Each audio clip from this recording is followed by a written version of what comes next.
iman, Islam, dan amal soleh. Jadi ketika diberi nikmat iman, Islam sudah beragama, tapi tidak mau beramal soleh, masih kurang. Maka dalam Al-Quran banyak menyebutkan ketika amalu wa amil solihat, pasti banyak. Jadi orang yang Islam, yang beriman, kemudian mengerjakan amal soleh. Bapak Ibu, kenikmatan seekor ikan binatang, dia mempunyai kenikmatan ketika dia berada dalam air. Itu adalah kenikmatan seekor ikan. Kenikmatan seorang manusia adalah ketika manusia itu ditetapkan iman dan Islam, kemudian beramal soleh. Kenikmatan yang sungguh luar biasa. Maka di dalam halalatul iman, orang yang sudah merasakan nikmatnya iman itu, mereka di dalam hatinya mengalami al-istizlal at-ta'ah. Jadi merasakan nikmatnya ketika mengerjakan taat kepada Allah. Duduk-duduk di majelis taklim berjamaah di masjid, hatinya semakin nikmat merasakan keimanan kepada Allah Subhanahu wa ta'ala. Nah, terus juga kita bersyukur kepada Allah, Bapak Ibu, menggunakan umur kita ini tidak sia-sia. Kenapa tidak sia-sia? Seyogianya atau pastinya kita ini semakin mendekati kepada umur kita ini. Kita lagi panis ngantri, kalau diibarati ATM itu Bapak Ibu, kita nunggu giliran masuk. Orang lain sudah masuk, tinggal kita. Jika kita berkaca kepada umurnya Nabi, kemudian umurnya Umar bin Khattab, umurnya Abu Bakar, itu rata-rata 63 tahun, Pak. Bapak-bapak ada yang sudah 63 tahun ya? Ayo baru semua. Jadi kata guru saya, nikmati sisa umur hidup kita ini. Hidup hanya sekali-kalinya, jangan dibuat susah. Mikir, kita suzon kepada Allah, susah-susah amat kamu. Kenapa saya hidup susah? Suzon kamu. Jadi disyukuri, dinikmati hidup kita ini, Bapak Ibu, dengan bersyukur, mengerjakan amal ibadah. Bapak Ibu misalnya cucu sudah banyak, harta berkecukupan, kemudian rumah dekat dengan masjid, bersyukur sholat ketika imam membaca takbir sudah merasakan nikmat, ketika bersenandung dengan Allah Subhanahu wa ta'ala. Allahu Akbar, kita lagi berdialog sama Allah, merasakan nikmatnya iman ini. Nah, inilah yang harus kita lakukan. Kalau kita umurnya 60 tahun, Bapak Ibu, dihitung untuk tidur misalnya 8 jam sehari semalam tidur, kalikan Pak, kalau 60 tahun untuk tidur saja itu membutuhkan waktu 20 tahun. Jadi yang 40 tahun ini dipakai berusaha, dipakai bekerja, dipakai sana kali 40 tahun. Kalau umurnya 60. Nah, makanya dalam konsep Islam tidak ada hari-hari kita ini kecuali semuanya bernilai ibadah kepada Allah. Jangan salah, Bapak kerja pagi-pagi berangkat, niatnya tawakal Allah, bismillah, tawakal Allah. Kami ingin menjalankan perintahmu untuk ikhtiar ya Allah. Aku punya anak dan istri, punya tanggungan. Gua kerja Pak, seolah-olah nilainya dunia. Tapi niatnya ikhlas, niatnya karena Allah, niatnya untuk beribadah jadi pahala. Nah, itulah luar biasa. Jadi saya mau bahagia Bu Haji hari ini bisa bertemu lagi. Alhamdulillah. Jadi insya Allah tema saya pada hari ini diberikan oleh Bapak Ketua DKM, hakikat puasa. Jadi kenapa perlu diketahui hakikat puasa ini? Karena jangan sampai kita ini seperti puntennya, misalnya ayah benda dibawa ke orang, tapi ternyata benda kita tahu jadi capek, bercerita balik di kumaha kan benda balik di angkon bener. Nah, jadi hakikat saum itu seperti apa? Apa itu yang dimakan Allah ketika perang Badar itu terjadi di bulan Ramadan, tepatnya 17 Ramadan. Kaum muslimin dia hanya 300-an orang. Kemudian kaum kafir Quraisy waktu itu ada 1000 dengan persenjataan lengkap. Kita kaum muslimin hanya 300 300 orang dengan seadanya. Tapi dengan izin Allah perang berkecamuk begitu dahsyatnya dimenangkan oleh pasukan Nabi Muhammad SAW. Nah, setelah itu para sahabat berkumpul lagi pada berbicara ngobrol-ngobrol. Kata Nabi, tahukah engkau bahwa hari ini kita ini telah memenangkan peperangan yang sangat kecil. Nanti peperangan yang sesungguhnya yang lebih dahsyat itu adalah perang melawan hawa nafsu. Setiap manusia diberikan hawa nafsu dengan fitrahnya, Bapak Ibu. Hawa nafsu ini sangat sulit untuk kita taklukkan. Maka hawa nafsu adalah harus diarahkan. Contoh, seperti seekor kuda yang sangat binal, yang galaknya luar biasa. Itu sedikit sedikit ditaklukkan oleh kita tumpaki, kita tunggangi, kemudian kita arahkan dengan tali-talinya, dengan teori kita, sampai kuda itu dia nurut mengikuti arahan kita. Inilah hawa nafsu. Atau kalau kita ibaratkan seorang petani yang ingin mengambil air, misalnya dari sungai, ingin mengalir sawahnya. Air yang mengalir di sungai itu ibarat hawa nafsu. Kemudian kita arahkan bagaimana supaya air yang dari sungai ini dia sampai kepada kotakan-kotakan atau tegalan-tegalan sawah yang ada di sawah kita. Maka dibikin solokan-solokan kecil diarahkan, jangan sampai bocor. Nah inilah. Jadi esensi dari puasa ini adalah untuk menjadikan diri kita, Bapak Ibu, mempunyai kontrol pribadi, sehingga tidak mudah diarahkan oleh setan bersama teman. Jadi setan ini inginnya seperti itu. Kita ini berada di bawah telunjuk dia. Jadi setan itu maling, itu ghibah, itu nurut pengennya setan. Nah maka dengan ibadah Ramadan ini Allah ingin memberikan pelajaran kepada kita supaya mampu menangkal hawa nafsu yang dihembuskan oleh setan tadi. Ini esensi puasa. Jadi dididik oleh Allah Subhanahu wa taala supaya kita mempunyai kekuatan untuk melawan hawa nafsu yang dihembuskan setan di arah. Bapak Ibu yang dimuliakan Allah, kalau kita lihat redaksinya seperti yang saya bacakan di dalam tadi ayat tentang puasa sangat populer. Di sana ya ayyuhalladzina amanu kutiba. Kutiba secara bahasa itu artinya ditulis, Pak. Secara bahasa Arab. Fi'il mabni majhul disebutnya kalimat pasif. Kalau menulis kalimat aktif, ditulis kalimat pasif. Kenapa ditulisnya kutiba yang makna secara nubuatan sederhananya ditulis. Kutiba alaikumusiyam kama kutiba alal ladzina min qablikum la'allakum tattaqun. Kenapa? Makanya muncul pertanyaan, ibu bapak ketika niat ibadah puasa, niatnya nawaitu shaumawadin an adami fardhu syahri ramadhani fardhu lillahi ta'ala. Nah itu diwajibkan. Maka ada yang mempermasalahkan itu. Kenapa niatnya seperti itu, di situnya diwajibkan.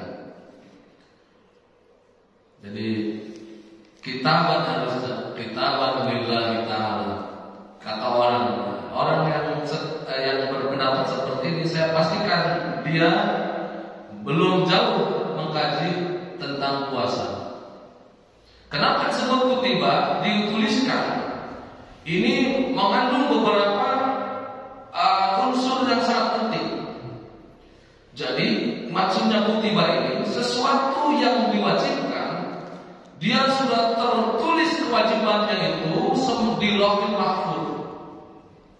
Di Lauhul Mahfuz sudah ditulis kewajiban tentang berpuasa. Pertama itu, kenapa kutiba sudah tertulis kewajibannya di Lauhul Mahfuz, dari kitabnya Allah yang menulis berbagai macam urusan seantero alam dunia.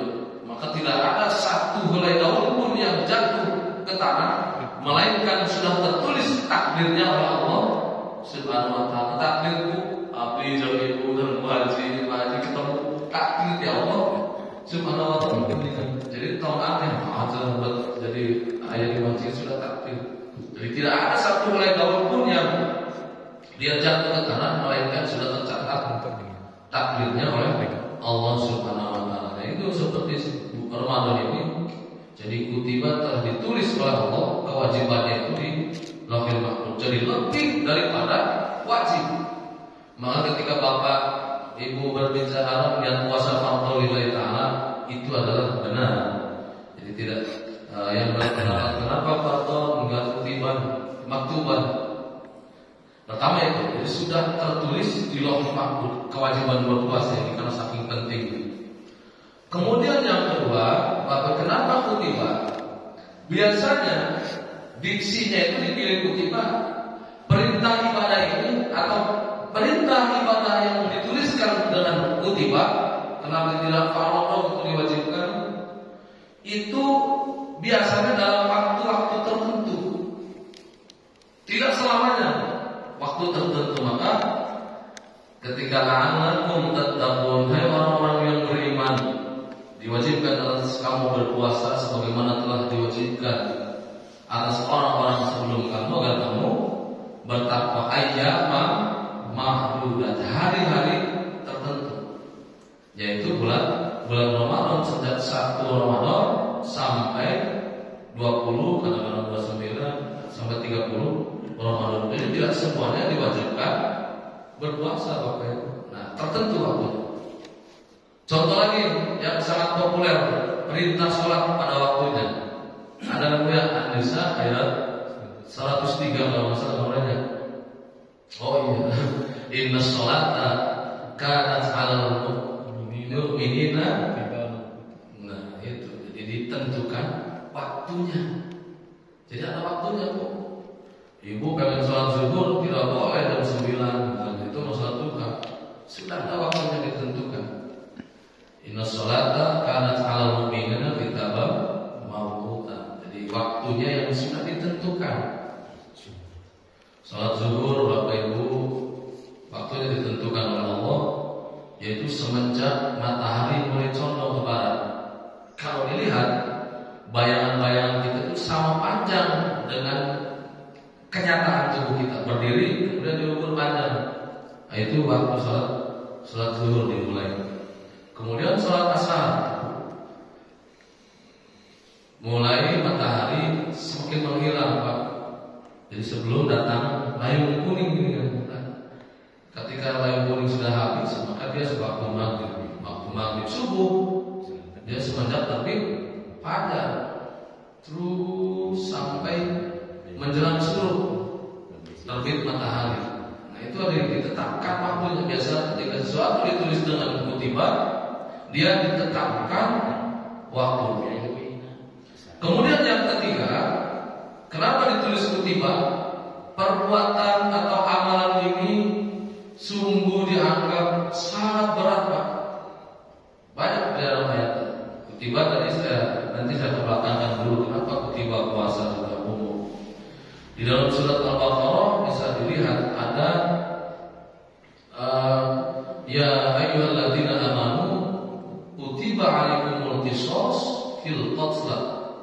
Hai orang-orang yang beriman, telah diwajibkan bagi kamu hukum qisas di dalam pembunuhan. Ini jadi hukum qisas ini berat dianggap berat. Kenapa? Karena nyawa dibayar nyawa. Al-unsa bil unsa, dibunuh lagi. Tapi tidak semudah itu Bapak Ibu. Ada rukso ketika misalnya ada pembunuhan. Ada syaratnya juga, yang membunuh dalam Islam harus orang yang berakal, kemudian disengaja, dalam ini pembunuhan berencana. Kalau misalnya nabrak orang kemudian meninggal dunia itu tidak disengaja, maka tidak terkena hukum qisas. Orang kecil main-main pisau kemudian buntutnya ada orang ditusuk meninggal dunia, itu belum berakal, tidak bisa dihukum. Kalaupun disengaja, kalaupun orangnya sudah balik dewasa kemudian membunuh, ada rukso. Ditanya keluarganya, ketika keluarganya ahli warisnya dia mengikhlaskan, maka karena hukum qisas. Seperti kejahatan, jinayat misalnya. Di dalam Islam, orang yang mencuri dia harus dipotong tangannya. Bagian tangan menurut banyak ahli fikih yang dipotong itu antara jari sampai pergelangan tangan. Ada syarat, misalnya yang mencuri mangga satu biji kemudian harus dipotong. Enggak juga. Dia ada syarat, ketika maling yang harus dipotong tangannya itu, dia minimal mencurinya itu 1/4 dirham. Dinar, 1/4 dinar. Nah, berapa satu dinar ini? Satu dinar sejak zaman Nabi sama nilainya sampai sekarang. Satu dinar itu adalah 4,25 gram. Jadi 1/4 dinar itu berarti kalau kita mencuri nilainya 1 gram, sekian persen. Nah, baru bisa dihukumi hukum jinayat potong tangan tadi. Nah, ini indahnya Islam. Kalau kita terapkan, Bapak Ibu, saya pikir kan kadang-kadang kita berpikir sadis banget. Padahal justru tidak. Contoh, misalnya Pak, koruptor mencuri kan jadi maling cerdas, koruptor Bapak.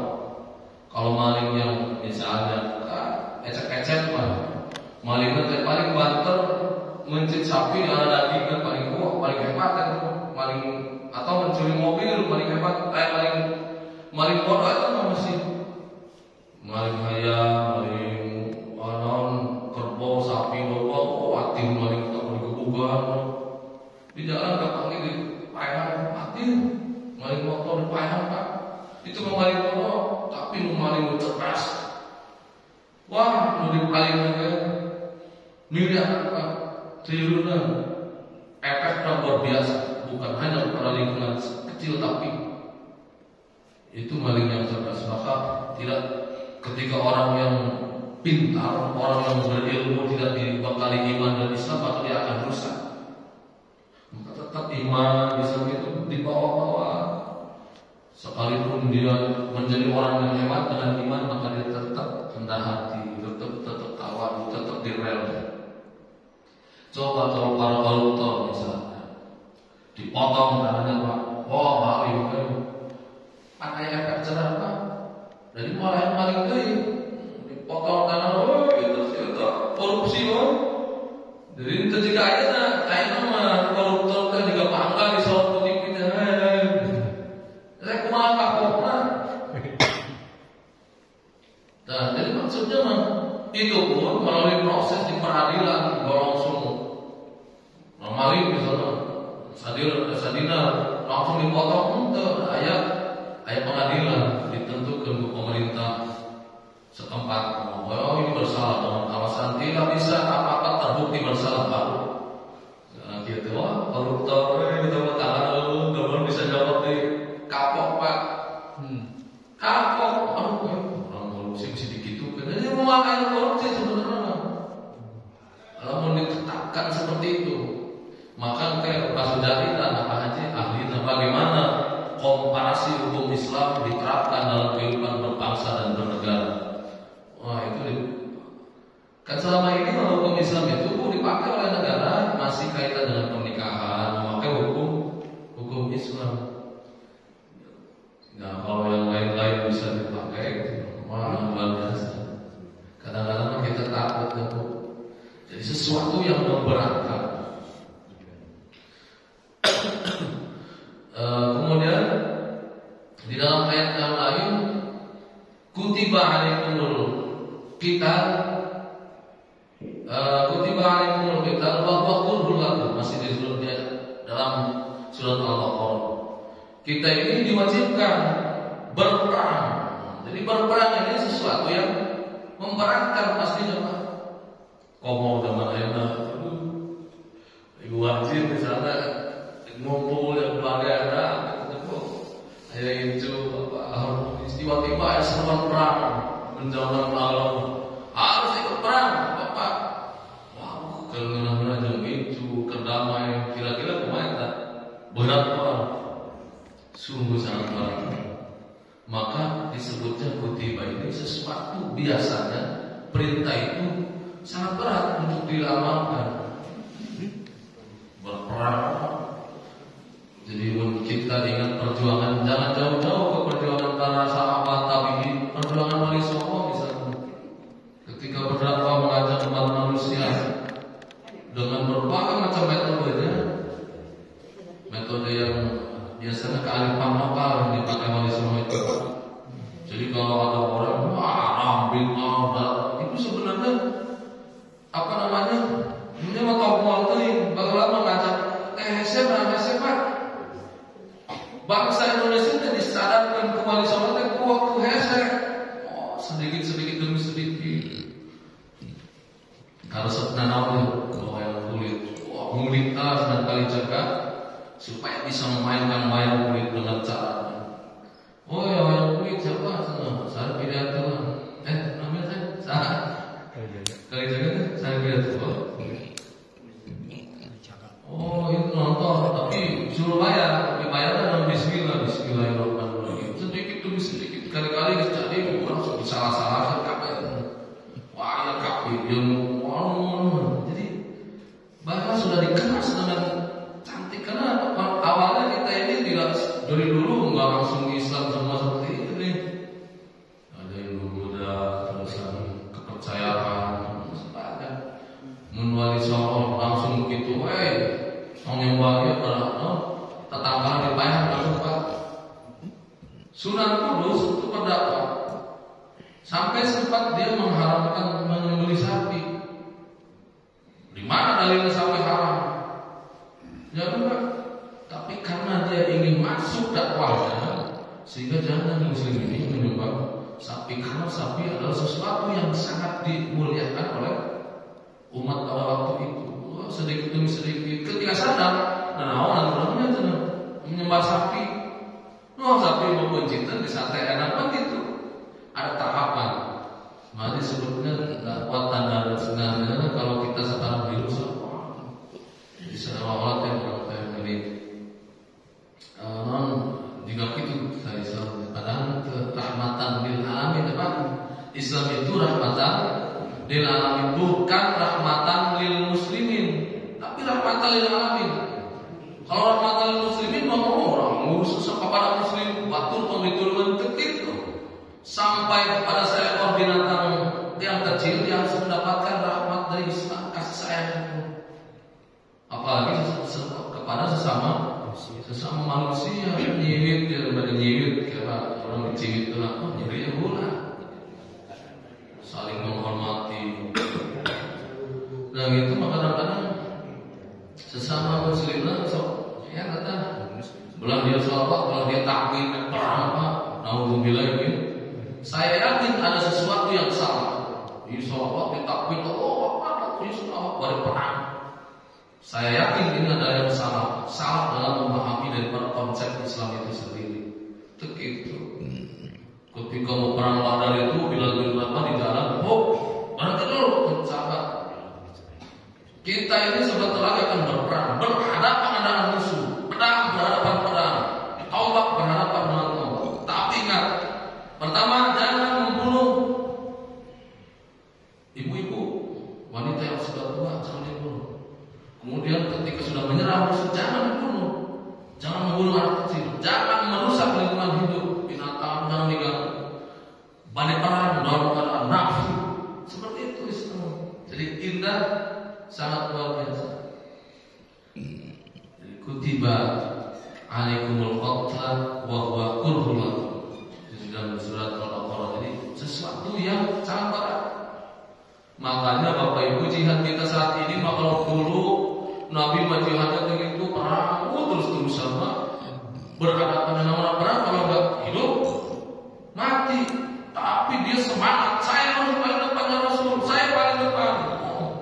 Hayang maut saya di medan perang. Jihad kita saat ini apa?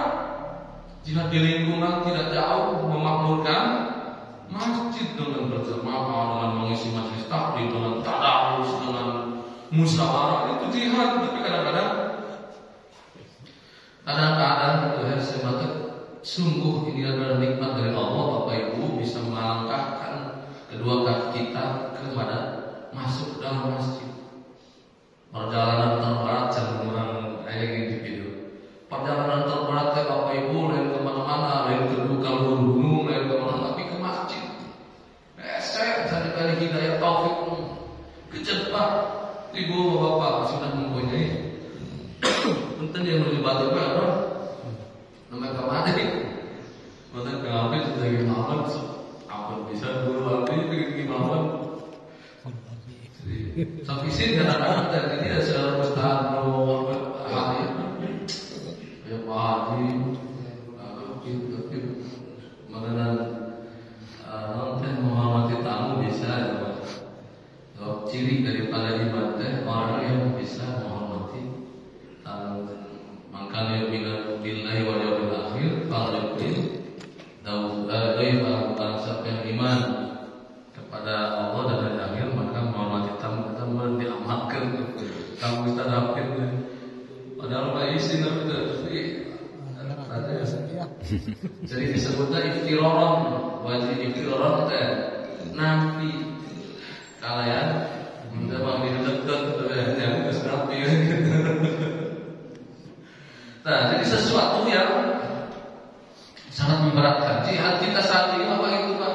Kalau punya harta jihad kita biayai anak supaya dia menjadi orang yang hebat, menjadi orang yang cerdas, orang yang beriman.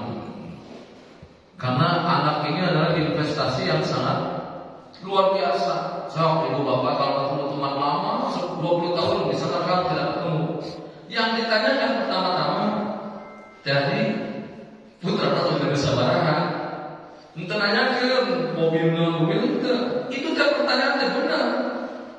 Investasi yang luar biasa adalah investasi anak. Maka jihad kita seandainya kita mampu mempunyai harta, kita sekolahkan Pak anak kita ini jangan sampai menjadi generasi yang lemah. Lemah apanya? Lemah pengetahuannya, lemah IQ-nya, lemah keimanannya, akidahnya, lemah. Sekolahkan biaya dengan harta kita, niatnya lillahi ta'ala. Sehingga ketika kita wafat, anak kita ini akan meneruskan menjadi amal jariah. Ngadoakeun anaknya pintar kemana-mana bermanfaat, menjadi guru dakwah menjadi dokter yang soleh-solehah. Ibu bapak pendidikan anak nakal atau nabi domba nakal? Saya baca domba nakal atau anak nakal? Ya benar. Domba nakal apa baik? Baca. Ya saya tahu. Cuma tukang jaga kunci. Atau saya sendiri terakhir nggak bantu dia bangun setelahnya anak begitu dewasa pagi. Saya sendiri berapa kali bilang udah dikunci. Banyak. Aduh budak enak itu. Domba nakal, budak nakal menikah. Nah untuk anak nakal mampu mamalan, bahaya sampai kepada orang ke akhirat. Orang ke surga bapak itu keolah sudah banyak. Pada di neraka bapak mana tanggung jawabnya? Begitu anak nakal misalnya domba nakal kamu contoh dari domba misalnya jauh keluar tanpa izin keluar itu jauh tepat kandang keluar masuk ke kandang domba batur Pak. Kita domba batur kamu yang lalu kita batur lah mau apa kamu mau hari ini tuh Ustaz Roy bager sudah ada domba yang lebih bager. Tapi mun anak nakal kalau arti mah teu beda Allah. Anak batur jadi rada bicarakan mau saya tak jadi beda pada jihad kita. Kalau punya harta kita didik Pak ini anak-anak kita ini jangan sampai menjadi generasi yang lemah. Letoy, pegawai main game jangan sholat ya atau mana kapok sampai ada anak kita bakat kursus main game ngompol di kasur tekarasa terus we kacai kebutuhan kehidupan primer. Ayo ngompol lagi. Tadi laksanakan, ada di ngompol di kasur. Naudzubillah min dzalik. Ayo kenyataan. Maka pantaslah di dalam Al-Baqarah ini, in kuntum syuhada'a idh hadara Ya'qub al-maut idh qala libanihi ma ta'buduna min ba'di. Tidakkah kalian perhatikan bagaimana Nabi Ya'qub alaihissalam dalam usianya senja dia khawatir terhadap anak-anaknya, dikumpulkan anak-anaknya. Untuk apa? Menanyakan tentang keimanan mereka. Ma ta'buduna min ba'di. Apa yang kalian akan sembah sepeninggalku? Ini menegaskan ibu bapak yang kurang tidur itu bukan gitu kan? Tadi waktu masih aluda sepira mena anak-anak orang terdidik. Siapa yang mau meneruskan? Oh, berarti mana jihad kita masih seperti itu. Kesungguh-sungguh jauh bakal perang dengan Walanda gitu. Perang dengan para pahlawan. Benar atau jihad bisa pilih jangan Walanda orang yang mau. Sebelum dia juga ceritanya gitu loh. Wafat Musahid ke Walanda dan mempertahankan agama sebenarnya. Sebab Belanda datang ke Indonesia di samping ingin merampas hasil bumi, juga dia misi penyebaran agama. Oh, kan seperti itu. Nah, kutiba ini kenapa kutiba dari sesuatu yang dianggap sangat berat? Jihad, kisos, jenayah paling, kemudian sampai kepada puasa. Puasa mungkin Bapak Ibu bagi kita yang tidak pekerja berat, yang pekerja berat juga susah. Kadang-kadang tentunya ada orang pekerjaannya tukang manggul kayu. Wow, sangat berat Pak. Dan saya yakin tidak akan mampu ketika dilakukan oleh orang-orang biasa. Berat sekali. Kayunya panjang sampai 12 orang. Dia bertahan puasa, tidak makan, tidak minum. Kan orang menikmat puasa. Kali-kali misalnya kita tidak bekerja berat, orang yang kantoran cuma nulis sama kemarin pakai mobil tidak puasa. Ini memang sesuatu yang berat.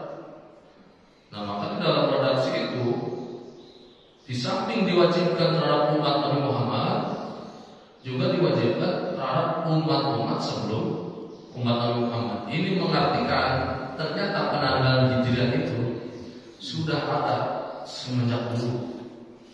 Jadi penanggalan Hijriah itu sudah ada sejak dulu. Contohnya Nabi Adam alaihissalam, dia itu berpuasa setiap tanggal 10 Muharram. Nabi Adam. Nah, kemudian orang-orang Nasrani zaman dulu biasanya jatuhnya bulan Ramadan ini dia berada di musim dingin atau di musim panas. Sama 30 hari. Di musim dingin atau musim panas. Barisan syariatnya itu berbeda. Ini dibaca dari pagi wahillalakum lailatas syiyamir rafatu ila nisaikum. Kita mah dihalalkan di bulan puasa itu di malam harinya boleh bergaul suami istri. Tapi zaman itu Bani Israil tidak boleh berpuasa 30 hari di musim dingin, kadang-kadang di musim panas jatuhnya itu. Seperti kita kadang-kadang Agustus, sekarang bulan Maret ini kan bulan puasa 30 hari. Maka dengan berbagai rukhsah dari Allah Subhanahu wa taala, jangan sampai berat di musim dingin, karena puasa dingin. Pemajikan diantar ke mana pasti. Mohon kepada Allah Bani Israil, jangan di musim dingin, jangan di musim panas, sehingga puasanya di musim semi. Tapi konsekuensinya dia harus ditambah 30 hari dengan 20 hari, jadi 50 hari. Puasanya orang-orang Nasrani zaman dulu sebelum Islam, sebelum umat Nabi Muhammad maksudnya. Nah ini, jadi sudah diwajibkan dari dulu. Kenapa sih begitu pentingnya puasa ini? Sudah disyariatkan terhadap umat-umat yang terlebih dahulu. Jadi sebelum umat Nabi Muhammad sudah disyariatkan umat-umat yang terdahulu. Sampai sekarang pun terjadi.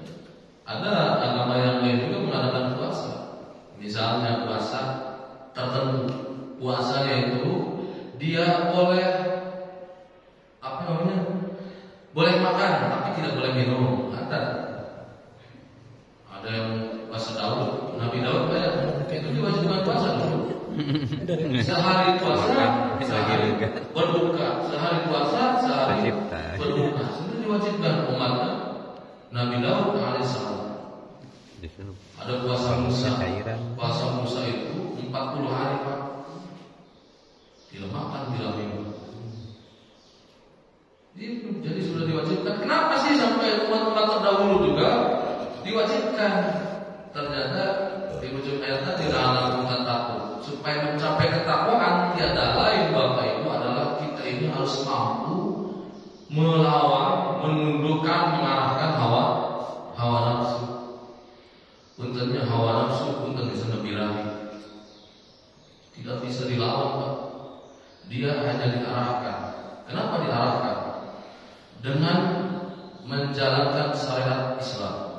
Diarahkan dengan nikah. Nikah itulah untuk melawan hawa nafsu. Nauzubillah punya zaman aja lagi nauzubillah.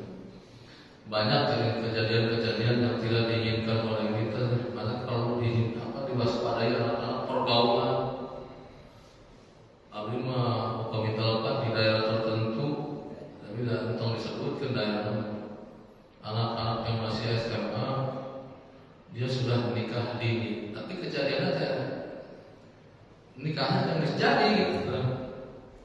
Memang jadi nikah mah ya kebaik, ya mau jadi kebaik yang paksa. Jumlah anak yang cantik seluar. Nah lebih minta, satunya Bapak-Ibu mendingan agama mah.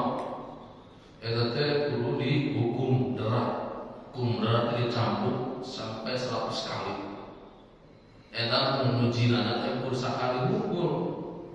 Tapi walaupun dia masih bujangan dengan gadis, dia zinanya yang terus-terusan, itu bisa dihukum rajam sebenarnya. Kalau berkali-kali.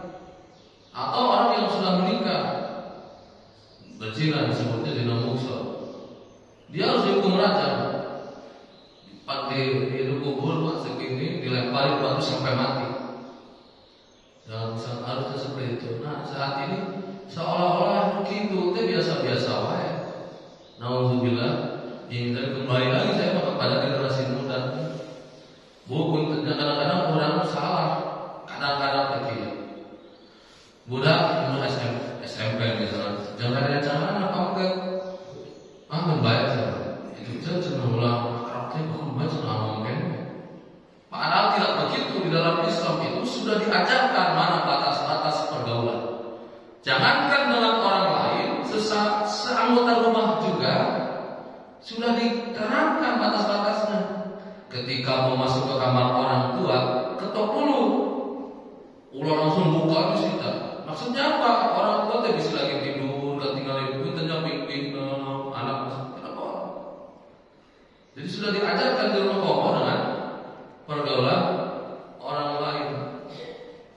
Ada zina musuh pegawai zina nah bilang mata cekang roh bener. Zina mah susah Pak dihindari. Maka redaksi Al-Qur'annya itu wala taqrabu, janganlah kita ini mendekati zina, tapi berbau akrab teuing juga. Nanti soik teuing nyalain mobil. Ada kasus di daerah Batur. Kepala desa Pak, nu hiji kepala desa dengan istri, nu dua jadi pangkat akrab nak sampai di media sosial.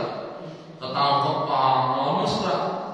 Itulah yang mendekatkan diri dengan zina-zina yang diketik aja kepala desa.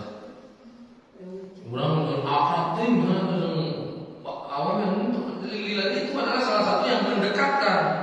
Soalnya urusan itu masih susah dihindari karena setan kuat. Jadi dina rasa Gusti Allah yang paling tahu, yang mengetahui fitrah kita. Jangan mendekati, jauhkan dari film-film negatif, jauhkan dari pergaulan bebas, jauhkan anak-anak kita ini dari yang bukan muhrimnya. Lalu akan selesai ketika akrabnya mau meninggali misalnya pamagat ibu-ibu mau bisa nahan meninggali pamagat meninggali istri besok kadang-kadang tahan. Maka salah satu yang merusak ibadah puasa Anda dulu bisa ningali cukup sekali molotov batal sebab mendekatkan diri pada perzinahan. Nah, apa rahasianya? Jadi puasa ini untuk mengendalikan hawa nafsu kita dididik oleh Allah Subhanahu wa taala. Maka di dalam hadis muttafaqun alaih, inna syaitana la yajri min ibni adam majrad dam. Sesungguhnya setan-setan itu dia merasuk kepada umat manusia, anak cucu Adam ini melalui pembuluh darah. Nah, ini rahasianya. Fadayyiqu, kata Nabi, fadayyiqu majadiyahu birju. Maka sempitkanlah jalan-jalan darah setan ini, apa jalan masuk setan ini dengan berlapar-lapar, terus semakin sepi. Jadi setan tidak masuk. Kemudian ada pertanyaan, kenapa di bulan Ramadan tapi marak pencurian, marak begal? Saya yakin orang-orang yang seperti itu dia belum mampu menjalankan hakikat puasa itu seperti apa. Karena ketika kita benar-benar menjalankan ibadah puasa dengan benar, akan mampu. Setan dibelenggu oleh puasa itu. Jadi maksudnya dibelenggu itu karena setan tidak mampu untuk masuk ke dalam tubuh kita. Di dalam surat Al-A'raf Ibu Bapak ya, setan tidak akan menyerah sampai kiamat. Qala anzirni, kata setan, ila yaumil ma'ad. Ya Allah, berikan aku, kami ini setan, iblis, pertamuan. Tidak dimatikan, diperbolehkan untuk menghasut, membujuk rayu anak cucu Adam sampai hari kiamat. Karena dendam setan itu kan, dendam iblis kepada Nabi Adam seperti itu. Qala anzirni ila yaumil ma'ad, dijawab oleh Allah Subhanahu wa taala.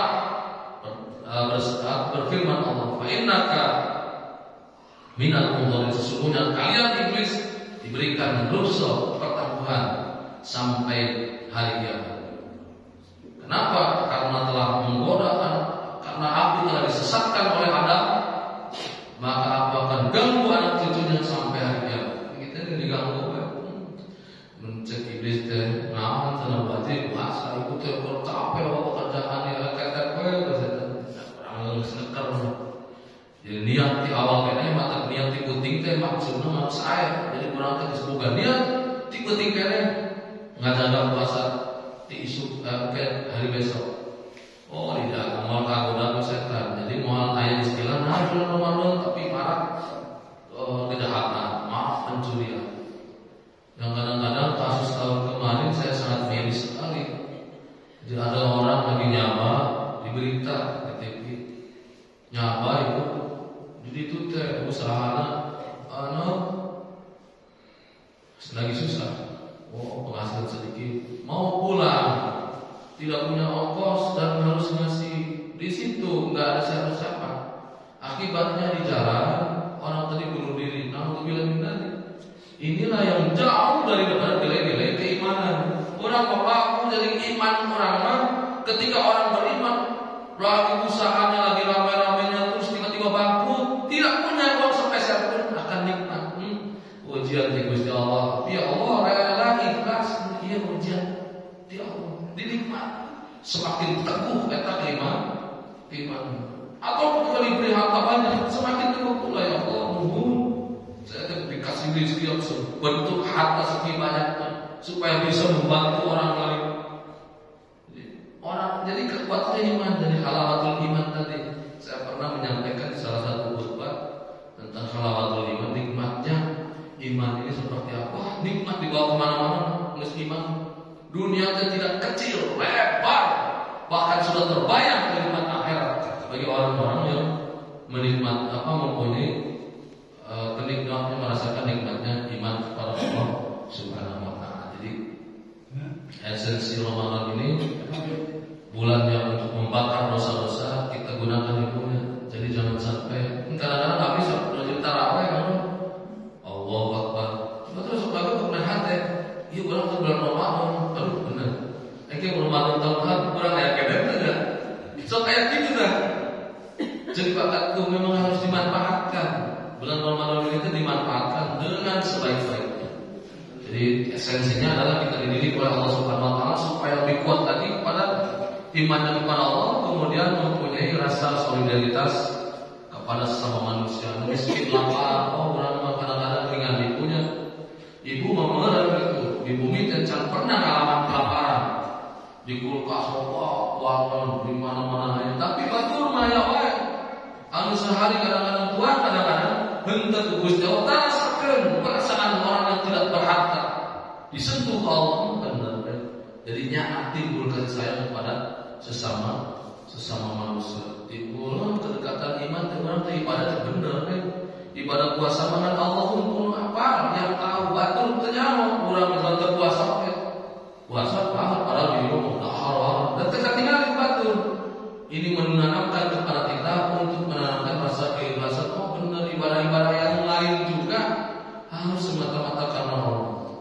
Itulah pentingnya kita memaknai apa sih hakikat ibadah saum ini, hakikat ibadah puasa yang kita lakukan pada bulan Ramadan tahun ini. Mudah-mudahan apa yang disampaikan bisa memberikan manfaat.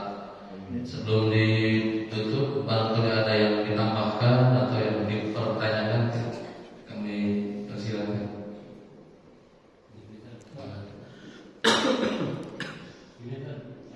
Pakai. Yang kita kerjakan sehari-hari. Saya pernah mendengar itu ada yang menerangkan bahwa ada saat-saat yang tidak boleh mengerjakan sholat. Itu biasanya waktu matahari terbit, matahari di tengah dan matahari sedang menuju apa itu kegelapan menuju maghrib. Bagaimana apa itu benar atau tidak? Dan bagaimana orang yang kadang-kadang melihat misalnya pengadaan duhur ini menjelang duhur itu misalnya 2 menit lagi, itu kan berarti posisi lagi di tengah. Sambil itu terus dia mengerjakan misalnya tahiyatul masjid atau apa, itu bagaimana? Ini kaitannya dalam waktu sholat atau belum? Bagus Pak pertanyaannya. Kalau kita baca surat apa sih namanya ayat al-Anjil ini berapa? Al-Ma'un. Jinya alladzina hum 'an sholatihim sahun. Orang-orang yang celaka dalam sholatnya itu salah satunya yang dia lupa terhadap sholatnya. Lupa di sini banyak kriterianya. Lupa bisa lupa sholatnya dalam pelaksanaan, tidak ingat kepada Allah, ingat kemana-mana, terkhusyuk dari itu kan. Lupa di sana juga bisa diartikan sholat yang sudah tidak dalam waktunya. Tadi itu ya, sholatnya lalai itu. Jadi sholat asar ya sudah habis waktunya. Layang kuningnya sudah habis, sudah masuk baru sholat. Nah ini bisa dikatakan yang celaka dalam sholatnya. Kemudian misalnya ada waktu-waktu tahrim, tapi ada juga yang diperbolehkan.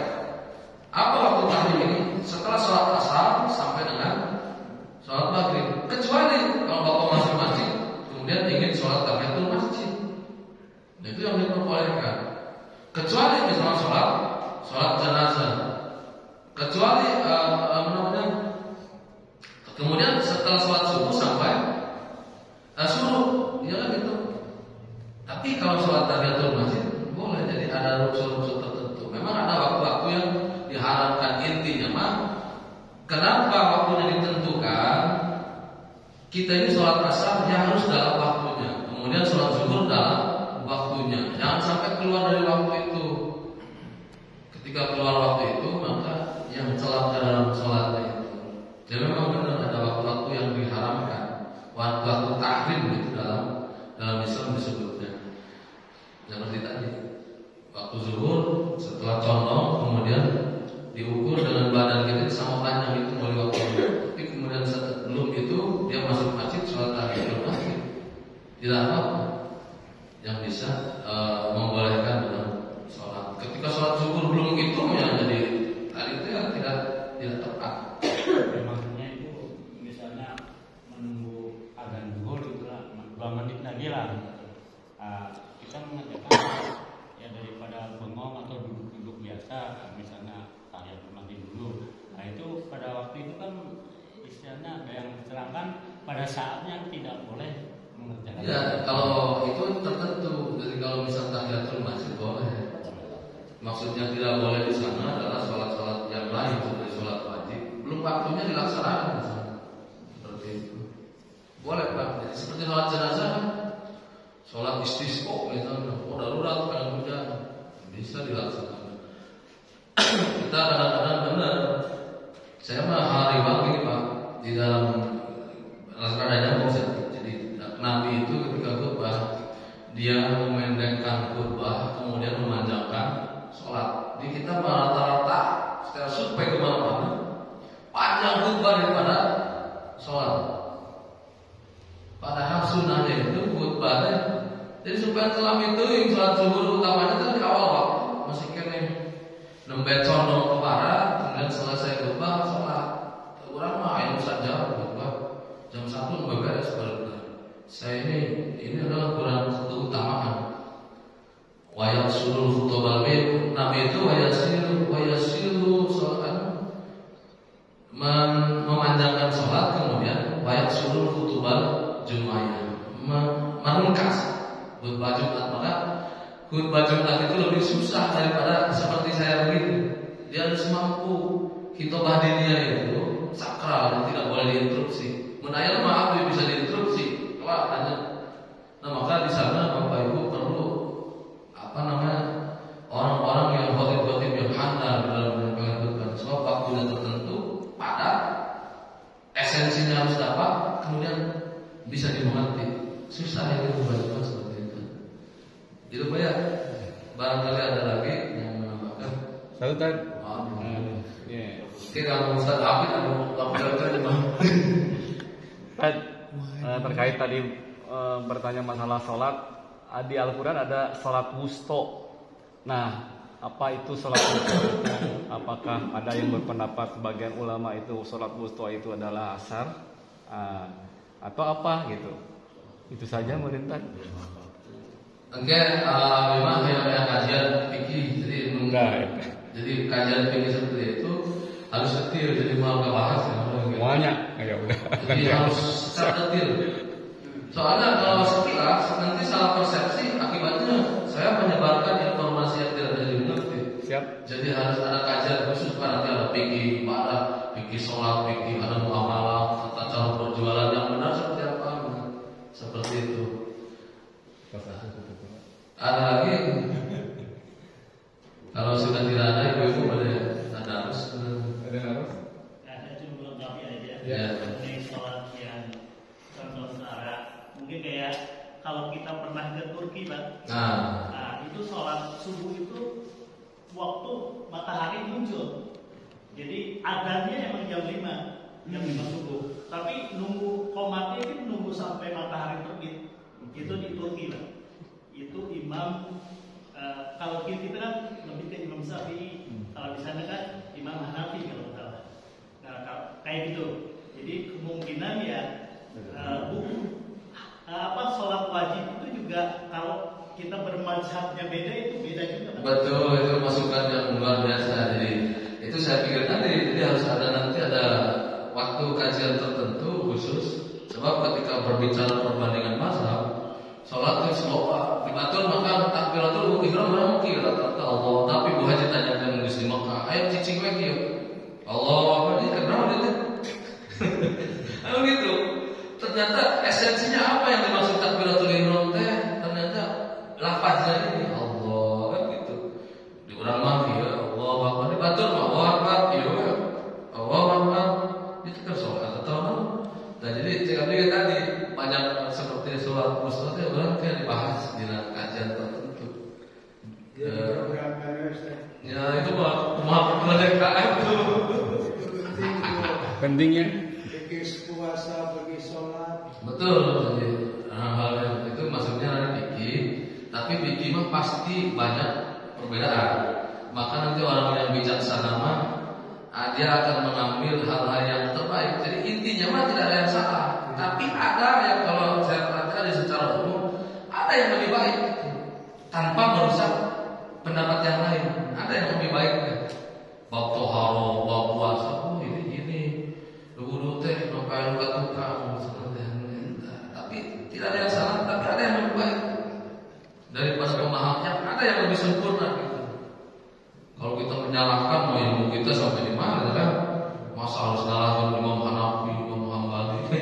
Seperti ini Pak Haji, orang yang berzina dia buktikan membuktikan berzina itu harus ada 4 orang saksi.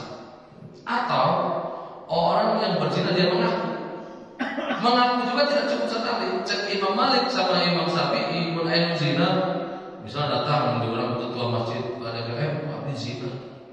Namanya sekali cek Imam Hanafi mah jangan dipercaya. Dia harus sampai 4 kali cek Imam Hanafi, tapi cek Imam Syafi'i dan Imam Malik cukup sekali saja. Kenapa jangan sampai sekali baru kemudian dipercaya? Takutnya orang tadi dalam tekanan, kemudian orang tadi dalam keadaan bingung. Nah, jadi harus dibuktikan selama 4 kali di tempat yang berbeda ngomongnya. Di dia ngomong gitu, di bumi kamera kita bahwa tapi terkikir. Terus ngomong dia ke Bu Haji, tak dipercaya. Cek Imam Hanafi, cek Imam Malik, dan Imam Syafi'i mah cukup sekali itu zina hukum ambil diderak, dicambuk 100 kali. Seperti itu. Jadi perbedaan itu memang sudah ada, tapi pada dasarnya satu sama lain saling menguatkan.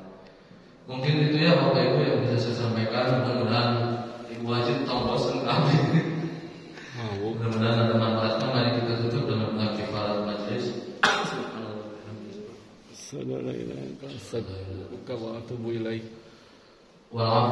Wassalamualaikum warahmatullahi wabarakatuh.